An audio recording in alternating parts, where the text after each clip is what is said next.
Hello everyone, welcome to my channel वंशन fan fiction explanation. आप सब, मैं उम्मीद करती हूँ कि आप सब बहुत अच्छे होंगे। तो आज मैं आपके साथ engine fan fiction trapped in mafia world का नेक्स्ट पार्ट शेयर करने वाली हूँ। उससे पहले अगर आप चैनल पे नए आए हैं तो प्लीज़ चैनल को सब्सक्राइब कर दीजिएगा और वीडियो पसंद आती है तो लाइक भी कर दीजिएगा। आप लोग वीडियो तो देखते हो लेकिन लाइक नहीं करते हो, तो प्लीज़ कर दिया करो यार, ताकि मुझे भी खुशी हो, मैं भी ताकि न्यू वीडियो बनाने के लिए मोटिवेट हो जाऊँ। यार आप लोग करते ही नहीं हो, ऐसे कैसे चलेगा। प्लीज़ लाइक किया करो और कमेंट तो उससे भी बहुत कम करते हो यार, प्लीज़ कर दिया करो ना।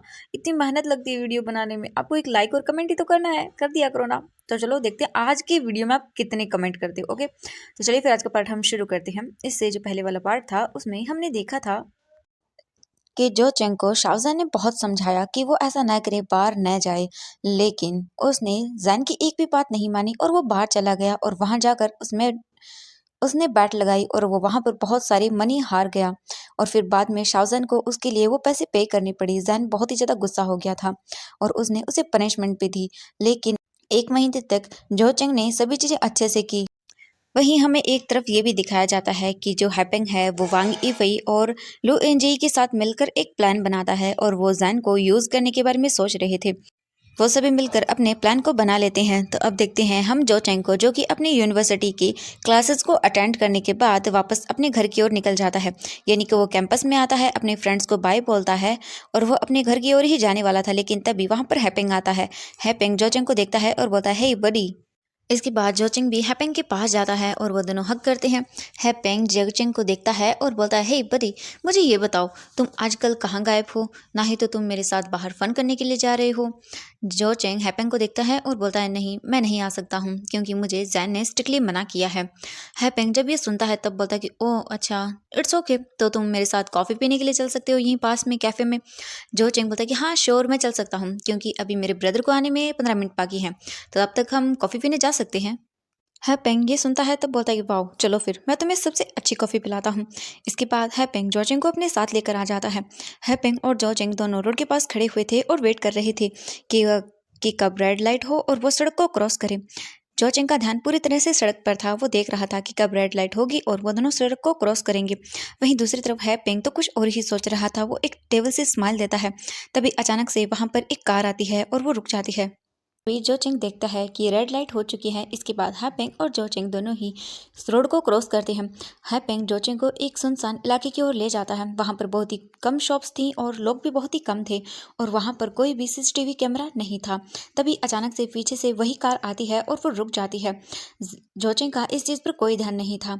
उस कार में से कुछ गार्ड्स बाहर निकलते हैं जिन्होंने ब्लैक कपड़े पहने हुए थे, उनका फेस भी कवर था। वो अचानक से आते हैं और जोचिंग का इस पर कोई ध्यान नहीं था। वे आकर सडनली ही जोचिंग को पकड़ते हैं और कार में डाल देते हैं। जैसे ही जोचिंग को रियलाइज होता है कि क्या हो रहा है, तब वो चिल्लाने की कोशिश करता है, लेकिन वो चिल्ला नहीं पाता। उससे पहले ही एक गार्ड जोचिंग का मुंह बंद कर देता है और दूसरे गार्ड ने उसके नोज पर एक स्प्रे किया, जिस वजह से वो बेहोश होता है। जब उसे समझ आ रहा था कि क्या हो रहा है, तब वो लड़ने की कोशिश करता है। उसे समझ आया कि हाँ, उसके साथ धोखा हुआ है और वो किडनैप हो रहा है।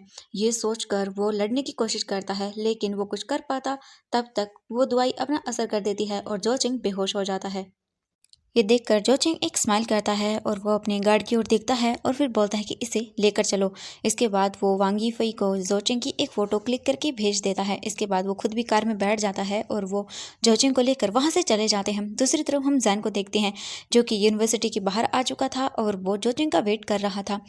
वो काफ़ी देर तक वेट करता है, लेकिन उसे जोचिंग कहाँ पर भी नहीं दिखाई देता। इसलिए जैन थोड़ा सा टेंस हो जाता है और वो अपने मन में ही सोचता है कि जोचिंग तुम कहाँ हो।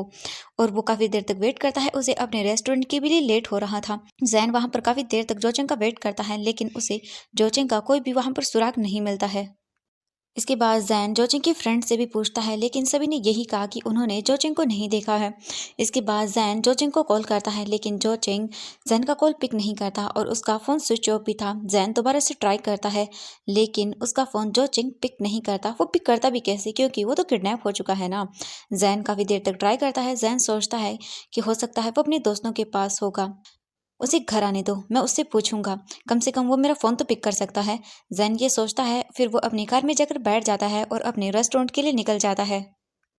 अब हम देखते हैं नाइट का सीन। रात हो चुकी थी, सभी स्ट्रीट लाइट ऑन हो चुकी थी। जैन और यूबिन दोनों अपना रेस्टोरेंट का काम खत्म करके वापस अपने घर आते हैं तो देखते हैं कि डोर पर तो अभी भी ताला लगा हुआ है। जैन और फिर यूबिन दोनों घर के अंदर जाते हैं। अंदर जाने के बाद वो लाइट को ऑन करते हैं। यूबिन जैन को देखता है और बोलता है, जैन जोजिंग कहाँ है? जैन यूबिन को देखता है और बोलता है कि यूबिन मुझे नहीं पता है, मैंने आज उसे पूरे दिन में बहुत बार कॉल किया लेकिन उसका फ़ोन बंद बता रहा है, मुझे कुछ भी समझ नहीं आ रहा है। जैन ये बोल तो रहा था लेकिन वो बहुत घबराया हुआ लग रहा था। यूबिन बोलता है कि हो सकता है शायद वो अपने दोस्तों के साथ होगा। जैन यूबिन को देखता है और बोलता है कि नहीं, वो अपने फ्रेंड्स के साथ नहीं है। जब मैं उसे यूनिवर्सिटी पिक करने के लिए गया था तब मैंने उसके फ्रेंड से पूछा था, उन सब ने मुझसे यही कहा कि उन्हें जोजोंग के बारे में कुछ नहीं पता है। यूबिन जैन को देखता है, बोलता है कि शायद अगर मैं गलत नहीं हूँ तो शायद मुझे लगता है कि वो हो सकता है सेम उसी बार में हो जहाँ से तुम उसे एक बार लेकर आए थे। जैन जब ये सुनता है तो बोलता है कि हाँ, मुझे फिर से उसे वहाँ से लेने जाना होगा। मुझे समझ नहीं आ रहा है कि वो दिन ब दिन ऐसे कैसे होता जा रहा है, वो डे बाय डे टॉक्सिक होता जा रहा है और शायद ये मेरी ही गलती है कि मैंने उसने इतनी ज़्यादा फ्रीडम दे दी है। इसी का ये सब नतीजा है। यू बिन जैन को देखता है और बोलता है कि जैन इसमें तुम्हारी कोई गलती नहीं है, तुम बेस्ट ब्रदर हो, तुम अच्छे से हम दोनों का ख्याल रखते हो, तुम्हारी गलती नहीं है जैन। आज मैं भी तुम्हारे साथ चलता हूँ, ठीक है? जैन बोलता है, यू बिन अगर क्या होगा, अगर जोचिंग वहाँ नहीं होगा तो मुझे मुझे बहुत डर लग रहा है। यू बिन जैन को देखते हुए बोलता है, जैन चिंता मत करो, वो वहीं होगा। जैन बोलता है कि हाँ। इसके बाद वो दोनों घर से बाहर आते हैं और यू बिन जल्दी से डोर को बंद करता है, लॉक करता है और वो दोनों कार के अंदर बैठ जाते हैं और फिर वो उसी बार की ओर चले जाते हैं जोचिंग को ढूंढने के लिए। कुछ ही देर के बाद वो उस बार के पास पहुंच जाते हैं। जैन और यूबिन दोनों कार से बाहर आते हैं। जैन यूबिन को लेकर उस पतली गली से बार की ओर जाने लगता है। यूबिन बहुत ही डरा हुआ था। जब जैन यूबिन के साथ वहां पर आता है तब वो देखता है कि ये बार तो बंद है। ये देखकर जैन घबरा जाता है और बोलता है कि ये क्या, ये बार बंद कैसे हो सकता है? यही तो हमारी आखिरी उम्मीद थी। हम क्या करेंगे? हम कैसे ढूंढेंगे जोचिंग को? जैन बहुत ही ज्यादा डर जाता है। डर के मारे उसके हाथ कांपने लगते हैं। ह्यूबिन जब जैन को इतना डरते हुए देखता है तो वो बोलता है कि जैन जैन चिंता मत करो, वो ठीक होगा, वो उसे कुछ नहीं होगा। हमारे पास एक लास्ट ऑप्शन बचा है, हम पुलिस के पास जा सकते हैं। हाँ, हम उसकी मिसिंग रिपोर्ट लिखवा सकते हैं, वो ज़रूर ढूंढ लेंगे उसे। जैन चिंता मत करो, उसे कुछ नहीं होगा। जैन जब ये सुनता है तब वो अपने आप को शांत करता है, काम डाउन करने की कोशिश करता है और ह्यूबिन जैन के हाथों को रब करने लगता है जो कि पूरी तरह से काँप रहे थे, पूरे ठंडे हो गए थे। ज़हन अपने आप को शांत करता है, काम डाउन करता है और फिर से अपने अंदर हिम्मत को जुटाता है और बोलता है कि हाँ, तो तूने सही कहा, हमें पुलिस के पास जाना चाहिए और उसी की मिसिंग रिपोर्ट लिखवानी चाहिए। इसके बाद जैन और यूबिन दोनों ही पुलिस स्टेशन चले जाते हैं। अब जैन यूबिन दोनों पुलिस ऑफिसर के सामने खड़े हुए थे। जैन पुलिस ऑफिसर को देखता है और बोलता है कि सर, मेरा ब्रदर मिसिंग है, उसका नाम जो चेंग है, प्लीज़ सर आप हमारी हेल्प कीजिए, सिर्फ आप ही हमारी मदद कर सकते हो। वो पुलिस ऑफिसर बोलता है कि देखिए प्लीज़ आप शांत हो जाइए, पहले काम डाउन होइए आप और मुझे बताइए कि आपने लास्ट बार उन्हें कहाँ देखा था। जैन पुलिस ऑफिसर को बताता है कि जब वो आज मॉर्निंग को जो चेंग को छोड़ने के लिए गया था तब, उसके बाद जब वो आफ्टरनून को जो चेंग को वापस लाने के लिए गया तब उसने देखा कि वहाँ पर जोचिंग नहीं है। मैंने वहाँ पर उसके सारे फ्रेंड से भी पूछा लेकिन उन सब ने मुझसे यही कहा कि उन्हें जोचिंग के बारे में कुछ भी नहीं पता है। मैंने सोचा हो सकता है वो अपने किसी और फ्रेंड के साथ कहीं चला गया होगा। इसके बाद वापस को जब मैं नाइट को अपने घर लौटा तब मुझे जोचिंग के बारे में कुछ भी पता नहीं चला और उसका फ़ोन भी स्विच ऑफ बता रहा है। ये देखकर हम बहुत ही ज़्यादा घबरा गए। यूबिन बोलता है कि सर प्लीज़ उसे ढूंढ दीजिए।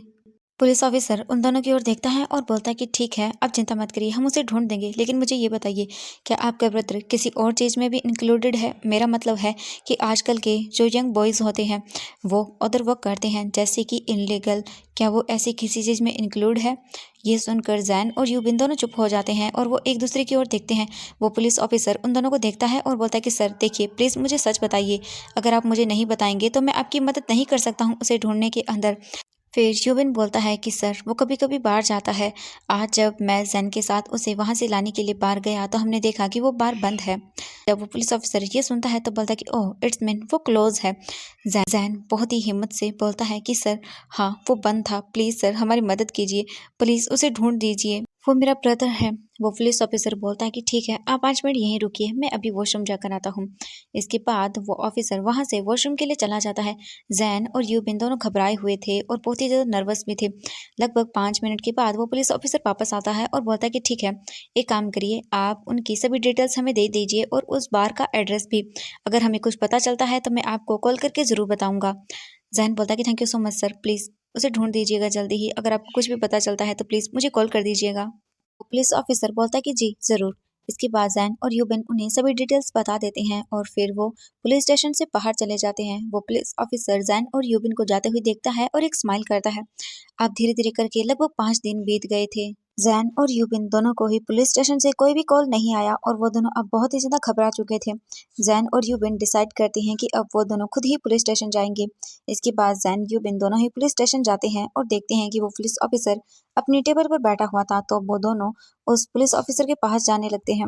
वो पुलिस ऑफिसर जब देखता है कि दोनों अंदर आ रहे हैं तब वो उन्हें घूर कर देखता है।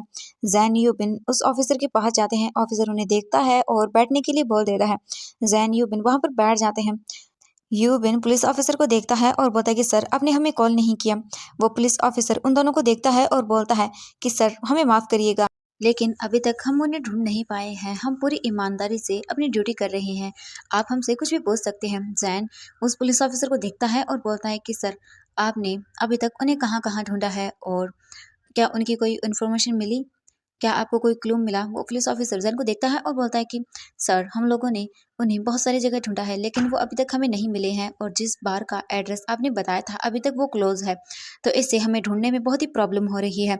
हमें नहीं पता कि हम उन्हें कब तक ढूंढ पाएंगे। उसे ढूंढने के अंदर हो सकता है 1 दिन, 2 दिन, महीना, हफ्ता या पता नहीं कितने दिन लगेंगे, हमें नहीं पता है। चाइना एक बहुत बड़ी कंट्री है तो उन्हें ढूंढने के अंदर बहुत ज़्यादा टाइम लग जाएगा। हर चीज़ को अच्छे से देखना होगा तो इसमें बहुत ही ज़्यादा टाइम लगेगा। जैन और यूबिन जब ये सुनते हैं तब वो दोनों बहुत ही टेंशन में आ जाते हैं क्योंकि उन्हें नहीं लगा था कि जोचिंग को ढूंढने में इतना ज़्यादा टाइम लग जाएगा। वो घबराए हुए थे लेकिन फिर भी वो उस पुलिस ऑफिसर पर यकीन करते हैं और भरोसा रखते हैं कि हाँ एक दिन उन्हें जोचिंग मिल जाएगा। इसके बाद फिर वो पुलिस ऑफिसर देखता है उन दोनों की ओर और बोलता है कि यहाँ आकर आप अपने टाइम को खराब न करें, हम उन्हें पूरी ईमानदारी के साथ ढूंढने की कोशिश कर रहे हैं। जैन बोलता है कि थैंक यू और इसके बाद यूबिन और जैन दोनों ही वहाँ से चले जाते हैं। वो पुलिस ऑफिसर उन दोनों को जाते हुए देखता है और एक डेविल से स्माइल देता है। अब हम देखते हैं जैन और यूबिन को दोनों लिविंग रूम में बैठे हुए थे और दोनों ही बहुत ही ज़्यादा परेशान थे। दोनों ने अपने सर को पकड़ा हुआ था क्योंकि उन्हें समझ नहीं आ रहा था कि अब वो क्या करें। तभी जैन बोलता है यूबिन मेरे पास एक आइडिया है। जैसे ही यूबिन ये सुनता है तब बोलता है कि हाँ कौन सा जैन। जैन बोलता है कि मुझे नहीं पता ये काम करेगा या नहीं, लेकिन मुझे लगता है कि हमें शायद हैपिंग से पूछना चाहिए। जब यूबिन ये सुनता है तब बोलता है कि हाँ हमें ये करना चाहिए, कम से कम हमें ये ट्राई तो करना चाहिए। यूबिन बोलता है। जैन बोलता है कि हाँ। इसके बाद जैन वहाँ से उठता है और यूबिन भी जैन के पीछे जाने लगता है। जैन और यूबिन दोनों जोचिंग के रूम में आते हैं। रूम के अंदर आने के बाद जैन कबर्ड के अंदर और ड्रेसिंग टेबल पर वो हर जगह पर जोचिंग की डायरी ढूंढने लगता है जहाँ से ये हैपिंग का नंबर मिल सके। यूबिन जब ये देखता है तब बोलता है कि जैन तुम क्या ढूंढ रहे हो। जैन यूबिन को देखता है और बोलता है कि मैं जोचिंग की डायरी ढूंढ रहा हूँ जिससे मुझे हैपिंग का नंबर मिल सके। यूबिन जब ये सुनता है तब वो बोलता है कि जैन तुम्हें टेंशन लेने की जरूरत नहीं है, अगर तुम्हें यहाँ पर हैपिंग का नंबर नहीं मिलता है तो तुम यूनिवर्सिटी से भी पता कर सकते हो। जैन जब ये सुनता है तब वो बोलता है कि हाँ तुमने सही कहा। इसके बाद यूबिन जैन को देखता है और बोलता है कि जैन मैं डिनर बनाता हूँ, तभी 5 दिन से तुमने कुछ भी अच्छे से नहीं खाया है, तुम देखो कितनी कमज़ोर हो गई हो, तुम अपनी हेल्थ का ख्याल क्यों नहीं रखते हो। जैन जब ये सुनता है तब वो यूबिन की ओर देखता है और एक स्माइल करता है क्योंकि उसे बहुत ही खुशी होती है कि चलो यूबिन उसका ख्याल रखता है। ये देखकर जैन बहुत ही ज़्यादा इमोशनल हो जाता है और उसकी आंखों में आंसू आ जाते हैं। यूबिन जब जैन की आंखों में आंसू देखता है तब वो बहुत ही ज़्यादा घबरा जाता है और जल्दी से जैन के पास जाता है और उसे हक करता है और बोलता है जैन जैन प्लीज़ रो मत, अगर तुम ऐसा करोगे तो फिर मैं क्या करूँगा, मैं कैसे संभालूंगा सब चीज़ें, मुझसे हैंडल नहीं होगा। जैन तुम ही तो हो जो सबसे स्ट्रांग हो, अगर तुम ऐसा करोगे तो फिर मैं क्या करूँगा। जैन प्लीज़ चुप हो जाओ प्लीज़। ये बोलकर वो जैन को काम डाउन करवाने लगता है। ऐसे रोने की वजह से जैन को हिचकी आने लगती है और वो बोलता है यूबिन यूबिन मैं उसे नहीं खो सकता हूँ, वह मेरा ब्रदर है, मुझे उसकी याद आ रही है। वो बहुत ही मुश्किल से बोल पा रहा था, उसे बार बार हिचकियाँ आ रही थी। जैन बोलता है यूबिन मैं उसके लिए कुछ भी कर सकता हूँ, मुझे उसे ढूंढना होगा, मुझे मेरे परिवार को बचाने के लिए कुछ भी करना पड़े मैं ज़रूर करूँगा, मैं उसे नहीं खो सकता हूँ यूबिन, मुझे मुझे वो वापस चाहिए यूबिन। ये बोलकर वो रोने लगता है। इस वक्त जैन अपने आप को बिल्कुल भी कंट्रोल करने की हालत में नहीं था, वो अपने आंसू को नहीं रोक पा रहा था। वो बार बार यही बोल रहा था कि वो अपनी इस छोटी सी फैमिली को बचाने के लिए कुछ भी कर सकता है, उससे कुछ भी क्यों ना करना पड़ जाए लेकिन वो अपने ब्रदर को वापस लेकर आएगा। जैन रोते हुए नीचे फ्लोर पर बैठ जाता है और यूबिन भी जैन को पकड़कर वहीं फ्लोर पर बैठ जाता है और उसे कसकर गला लगा लेता है। जैन रोता रहता है, बहुत देर तक रोता है और यूबिन उसे चुप करवाता है और उसकी पीठ को सहलाता रहता है। 15 मिनट के बाद जैन थोड़ा सा शांत होता है और वो अभी भी स्ट्रगल कर रहा था। यूबिन फिर जैन को पानी का गिलास देता है। जैन स्ट्रेस के मारे 3 गिलास पानी के पी जाता है। इसके बाद फिर वो फ्लोर से उठता है और फिर यूबिन रसोई में चला जाता है खाना बनाने के लिए। यूबिन खाना बनाता है। डिनर बनाने के बाद फिर वो बाहर आता है और जैन को चेक करने के लिए जैन के रूम में जाता है, तो वो देखता है कि जैन बेड पर बैठा हुआ था। उसके हाथ में जोचिंग की फोटो थी और वो फोटो फ्रेम को देख रहा था और उसकी आंखों में आंसू आ रहे थे। ये देखकर यूबिन की आंखों में भी आंसू आ जाते हैं।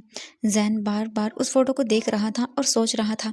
यूबिन फिर जाता है और पीछे से जैन के कंधे पर हाथ रखता है और बोलता है, जैन मैंने खाना बना लिया है। जैन जल्दी से अपने आंसुओं को वाइप करता है और यूबिन की ओर देखता है और फिर फोटो फ्रेम को रख देता है और बोलता है कि हाँ। इसके बाद वो दोनों जाते हैं और डिनर करते हैं। अब हम नेक्स्ट डे का सीन देखते हैं। नेक्स्ट डे जैन और यूबिन दोनों रेडी होते हैं। जैन यूबिन को सबसे पहले रेस्टोरेंट छोड़ देता है और उसके बाद वो हैपेंग को ढूंढने के लिए यूनिवर्सिटी चला जाता है। जैन इन यूनिवर्सिटी आता है और अपनी कार को पार्क करता है, लेकिन वो यूनिवर्सिटी के अंदर नहीं जाता है, वो वहीं पर रहता है और वो सभी स्टूडेंट को देखने लगता है जो कि यूनिवर्सिटी के अंदर जा रहे थे। उनमें से वो हैपेंग को ढूंढ रहा था। तभी अचानक से किसी ने जैन के कंधे पर हाथ रखा। ये देखकर जैन पीछे टर्न होता है। बीजिंग जैसे ही पीछे मुड़ता है तब उसकी आंखें बड़ी बड़ी हो जाती हैं। तभी वो पर्सन अपना हाथ को पीछे कर लेता है। ये पर्सन कोई और नहीं हैपेंग है। हैपेंग जैन को देखता है और बोलता है, गुड मॉर्निंग। जैन उसे देखता है और बोलता है कि गुड मॉर्निंग। इसके बाद वो दोनों एक दूसरे को देखने लगते हैं। हैपेंग बिना जैन को शो किए हुए एक स्मिक करता है। जैन फिर अपने गले को साफ करता है और फिर वो हैपेंग को देखता है और बोलता है, तुम्हें जोचिंग के बारे में कुछ पता है क्या? हैपेंग जब ये सुनता है तब वो जैन की ओर देखता है और बोलता है, जोचिंग के बारे में नहीं, मुझे कुछ नहीं पता है। वैसे मैं उसे कुछ दिनों से नहीं मिला हूँ, वो यूनिवर्सिटी क्यों नहीं आ रहा है? ये सेम क्वेश्चन तो मैं आपसे पूछने वाला था, लेकिन आप मुझसे पूछ रहे हो इसका आंसर। ये जैन हैपेंग को देखता है और बोलता है कि वो मिसिंग है, इसलिए मैंने सोचा कि शायद तुम्हें उसके बारे में कुछ पता होगा, इसीलिए मैंने तुमसे पूछा है। ये सुनकर हैपेंग जैन को देखता है और बोलता है कि वैसे जोचिंग है कहाँ? जैन हैपेंग को देखता है और बोलता है, मैंने कहा ना कि वो मिसिंग है। मैंने पुलिस स्टेशन में उसकी मिसिंग रिपोर्ट लिखवाई है, लेकिन अभी तक उन्हें कोई क्लू नहीं मिला है। हैपेंग जब ये सुनता है तब बोलता है कि मैं हैरान हूँ ये जानकर कि जोचिंग मिसिंग है, लेकिन मैं तुम्हारी इसमें मदद कर सकता हूँ। मुझे नहीं लगता कि पुलिस जोचिंग को ढूंढ पाएगी, क्योंकि उनके पास तुम्हारे भाई को ढूंढने के अलावा भी और बहुत बड़े बड़े केस पेंडिंग है। मुझे लगता है कि तुम्हें उन पर भरोसा करने के बजाय खुद अपने भाई को ढूंढना चाहिए, ये बेहतर होगा। इसीलिए तुम उसे जल्दी ढूंढ पाओगे। जैन जब ये सुनता है तब वो अपने मन में सोचता है कि उसे नहीं पता कि इस वक्त ये पर्सन हैपेंग जो बोल रहा है वो सही है या नहीं, लेकिन उसका माइंड और उसका दिल इस वक्त यही बोल रहा था कि उसे हैपेंग की बातों पर विश्वास करना चाहिए, और वो यही करता है। जैन हैपेंग को देखता है और अपने सिर को हाँ में हिलाता है और बोलता है, तो तुम क्या सच में मेरी हेल्प कर सकते हो? हैपेंग जैन को देखता है और बोलता है कि हाँ ब्रदर, मैं आपको ब्रदर बुला सकता हूँ अगर आपको बुरा न लगे तो, क्योंकि आप जोचिंग के भाई हो और मुझसे बड़े हो, इसीलिए। जैन फिर बोलता है कि हाँ। ये सुनकर हैपेंग बोलता है कि ओके ब्रदर, तो फिर क्या हम क्लास के बाद बात कर सकते हैं? क्योंकि अभी मैं क्लास के लिए लेट हो रहा हूँ। मेरे पास एक सुपर आइडिया है हमारे ब्रदर को ढूंढने का। जैन ये सुनकर स्माइल करता है, क्योंकि उसे एक होप नजर आ रही थी कि हाँ वो अपने ब्रदर को ढूंढ सकता है। इसीलिए जैन हैपेंग की बातों पर ट्रस्ट कर लेता है। जैन हैपेंग को देखता है और बोलता है, थैंक यू, फिर मैं तुम्हारी क्लास ओवर होने के बाद आ जाऊंगा। हैपेंग ये सुनता है और बोलता है कि हाँ श्योर। इसके बाद हैपेंग वहां से अपनी क्लास को अटेंड करने के लिए चला जाता है। जैन ये देखकर स्माइल करता है। उसे खुशी थी कि फाइनली उसे कुछ ना कुछ तो क्लू जरूर मिला है कि अब उन्हें ब्रदर को ढूंढ सकता है। उसके मन में एक होप है। हाँ, उसे भी लग रहा है कि हाँ हैपेंग सही है, बिल्कुल वो ऐसे ही अपने ब्रदर को ढूंढ सकता है। न जाने पुलिस उसे कब ढूंढेगी। पुलिस ढूंढने में उसे ज्यादा टाइम लगा रही है। इससे बेटर यही होगा कि वो अपने ब्रदर को खुद ही ढूंढ ले, और वो अपने ब्रदर को नहीं खोज सकता है, उसे खुद ही ढूंढना होगा। जो चेंग उसके लिए बहुत ही प्रीसियस है, वो उसे नहीं खो सकता है। इसीलिए जैन हैपिंग पर ट्रस्ट करने के बारे में पूरी तरह से सोच लेता है। जैन अपने मन में ही सोचता है और वो खुश होता है, और फिर वो हैप्पी होकर अपने रेस्टोरेंट के लिए वापस चला जाता है। अब हम टाइम स्किप करके वही समय देखते हैं जब हैपिंग ने उसे आने के लिए कहा था। जैन यूनिवर्सिटी के बाहर आ गया था और वो वेट कर रहा था कि हैपिंग आए। तभी सभी बच्चे यूनिवर्सिटी से बाहर निकल रहे थे। तभी जैन हैपिंग को देख लेता है। जैसे ही जैन हैपिंग को देखता है तब वो बोलता है कि हैपिंग, और वो दौड़कर उसके पास चला जाता है। हैपिंग जैन को देखता है और बोलता है कि ओह ब्रो, आप। जैन बोलता है कि हाँ, कि क्या हम अब बात कर सकते हैं। हैपिंग ये सुनकर स्माइल करता है और बोलता है कि हाँ, क्यों नहीं, हम कर सकते हैं। ब्रदर, मेरे पास एक आइडिया है जिससे हम जोजोंग को ढूंढ सकते हैं। जैन जब ये सुनता है तब वो बहुत ही एक्साइटेड होते हुए बोलता है कि कौन सा रास्ता है, प्लीज़ मुझे बताओ। हैपेंग जैन को देखता है और बोलता है कि हाँ, रास्ता तो है, लेकिन वो बहुत ही ज़्यादा रिस्की है। क्या आप रिस्क उठाने के लिए तैयार हो? क्या आप अपने ब्रदर से इतना प्यार करते हैं कि आप उसके लिए कोई भी रिस्क उठा सकते हैं? जैन जब ये सुनता है तब उसका माइंड पूरी तरह से खाली हो जाता है। कुछ सेकंड्स के लिए जैन सोचता है कि आखिरकार हैपेंग किस रिस्क की बात कर रहा है, लेकिन उसे कुछ भी समझ नहीं आता कि अब वो क्या करे। लेकिन जो भी हो, उसे अपने ब्रदर को ढूंढना ही होगा, इसके लिए वो कुछ भी करेगा। जैन फिर हैपेंग को देखता है और बोलता है कि हाँ, मैं रिस्क उठाने के लिए तैयार हूँ। हैपेंग ये सुनकर जैन की ओर देखता है और बोलता है कि ब्रदर, मैं आपको कुछ बताना चाहता हूँ कि मुझे पता है आप ही वो हैं जो जोचेंग को नशे की हालत में बाहर से लेने के लिए आते थे। वो पर्सन आप ही थे। आपने अपने फेस को कवर किया हुआ था, लेकिन मैं आपकी बॉडी लैंग्वेज से ये समझ गया था कि वो आप ही हैं। जैन ये सुनकर डाउटिंग लुक से हैपिंग को देखता है और अपनी आईब्रो को रेज करता है और बोलता है कि क्या मतलब है तुम्हारा। हैपिंग जब ये सुनता है तो बोलता है कि नहीं नहीं, मेरा बस इतना ही मतलब है कि मुझे पता है कि वो आप ही थे। मैं बस इतना बोल रहा हूँ कि आपको क्या वो दो लड़कियां याद है जो मेरे साथ थी उस दिन? हाँ, वो लड़कियां ही हैं जो हमें जोजिंग के बारे में बता सकती हैं, क्योंकि वो दोनों अंडरवर्ल्ड में बहुत ही ज़्यादा रिच और पावरफुल हैं। वही हैं जो अपने सीक्रेट एजेंट के माध्यम से ये पता लगवा सकती हैं कि जोजिंग कहाँ है। अगर जोजिंग को किसी ने किडनैप किया है तो ये आइडिया जैन पर बहुत ही ज़्यादा इफेक्ट करता है। जैन हैपेंग को देखता है और बोलता है कि मुझे इसके लिए क्या करना होगा। हैपेंग जैन को देखता है और बोलता है, ये तो हमें तभी पता चलेगा जब हम दोनों उनसे मिलने के लिए जाएंगे। चलिए हम वहाँ चलते हैं, मुझे उनके सीक्रेट प्लेस के बारे में पता है। जैन जब ये सुनता है तब बोलता है कि अभी है। पेंग जैन को देखता है और बोलता है कि क्या आपको रेस्टोरेंट में कोई काम है क्या? जैन अपने मन में सोचता है, बोलता है कि नहीं, वो छुट्टी ले सकता है। जैन बोलता है कि नहीं, ये ठीक है, मैं चलूँगा, मैं लीव ले लूँगा, मुझे मैनेजर आसानी से लीव दे देगा। है पेंग ये सुनता है, बोलता है कि ओके फिर चलते हैं फिर। जैन बोलता है कि हाँ, मेरी कार से चलते हैं। हैपेंग बोलता है कि ओके। इसके बाद हैपेंग और जैन दोनों ही कार में जाकर बैठ जाते हैं और वो अपनी सीट बेल्ट को लगा लेते हैं। इसके बाद जैन गाड़ी को ड्राइव करता है और जैसे जैसे हैपिंग उसे रास्ता बता रहा था वैसे वैसे जैन गाड़ी को ड्राइव कर रहा था। जैन गाड़ी को ड्राइव करते हुए ही अपने मन में सोचता है कि वो जानता है हैपिंग जो है वो बहुत सारे इनलीगल वर्क से जुड़ा हुआ है, इसीलिए उसे ज़्यादा सावधान रहना होगा, क्योंकि यही कारण है जिस वजह से जैंग ने गलत रास्ता चुना है। जैन बस इतना चाहता है कि उसे उसका ब्रदर वापस मिल जाए। जैन ने जोचिंग से कहा था कि वो हैपिंग से दूर रहे और आज जैन को ही हैपिंग की मदद लेनी पड़ रही है जोचिंग को ढूंढने के लिए। हैपिंग जैन के चेहरे को देखता है और उसे पढ़ने की कोशिश करता है और वो तुरंत ये जान जाता है कि इस वक्त जैन क्या सोच रहा है। जैन बहुत ही ज़्यादा परेशान है। हैपिंग अपने मन में सोचता है कि उसका प्लान फाइनली काम कर ही गया। उसने जैन को मैनिपुलेट किया है, जैन को बिना पता चले हुए ही। अब तो बस उसे उस दिन का वेट है जब उसे बहुत सारे पैसे मिलेंगे और वो वांग यीफई का लेफ्ट हैंड बनेगा और लो एनजेई उसकी वाइफ बनेगी। लेकिन उसके पास और अदर ऑप्शन भी हैं, वो बहुत सारी गर्ल्स के साथ हैंग आउट कर सकता है। अब तो बस उसके सारे सपने पूरे होंगे। इसके बाद एक बहुत लंबी ड्राइविंग के बाद हैपेंग जैन को एक बहुत बड़ी बिल्डिंग के सामने कार रोकने के लिए बोल देता है। जैन कार को रोकता है। इसके बाद हैपेंग और जैन दोनों कार से बाहर आते हैं। जैन हैपेंग को देखता है, हैपेंग जैन को देखता है और बोलता है कि तुम चिंता मत करो, ये सेफ है। जैन अपना सिर हमें हिलाता है और इसके बाद हैपेंग बोलता है कि चलो अंदर चलते हैं। जैन बोलता है कि ओके। इसके बाद जैन और हैपेंग दोनों उस बड़ी सी बिल्डिंग के अंदर चले जाते हैं। आज के लिए बस इतना ही, मिलते हैं नेक्स्ट पार्ट में। आई होप कि आज की वीडियो आपको पसंद आई तो वीडियो को लाइक, चैनल को सब्सक्राइब जरूर कर दीजिएगा। तो चलिए फिर मिलते हैं नेक्स्ट पार्ट में। आपको क्या लगता है कि नेक्स्ट क्या होने वाला है?